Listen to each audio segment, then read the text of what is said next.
As you can see, the little bar under us, it says the current state of the Phoenix Suns. We are 26-29. We've won 26 games, Kevin. This is not good. So I'm going to kind of let you take the microphone here, if you will.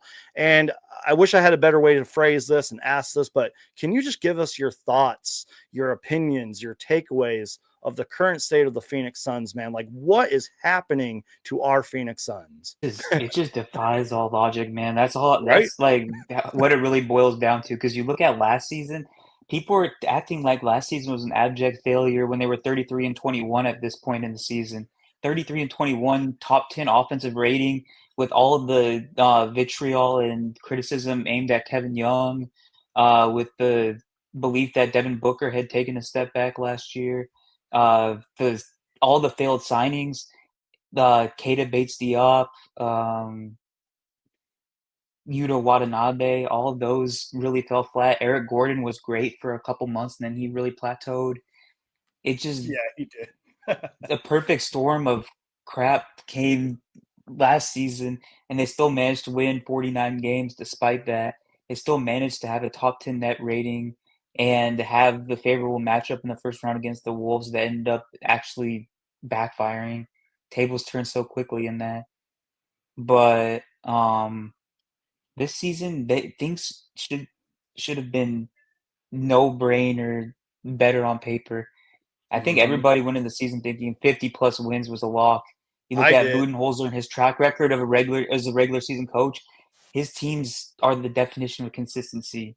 I think he's had maybe 2 teams in his coaching career that were below 500 for a regular season, and I believe that one of them was his first year in Atlanta, and that team was rebuilding. So you look at that, Budenholzer should be a clear upgrade in terms of installing his offensive and defensive disciplines, and I do think that he has to an extent, but you look at the roster, and the roster looked better on paper too. You had Yeah. Tyus Jones and Monte Morris, you brought them in to be the quote unquote stabilizers, even though you didn't necessarily need a point guard.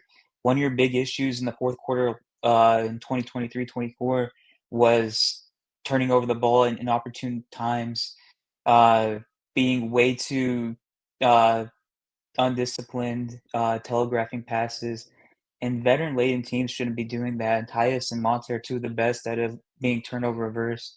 Um, you bring back Royce, and Royce was a great fit for the most part, even with his inconsistencies.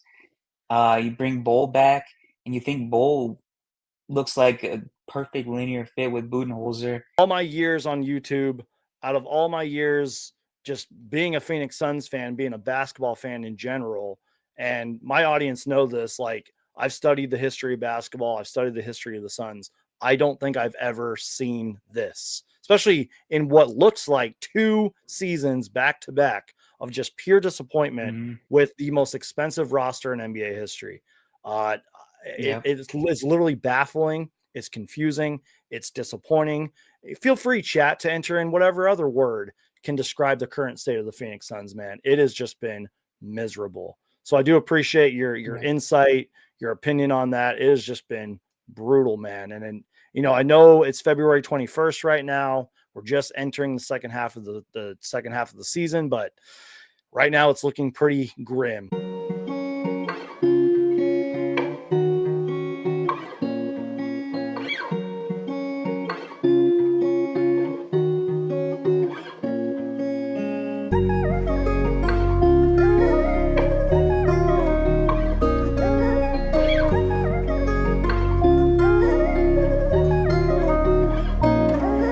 What's up, son? Geek?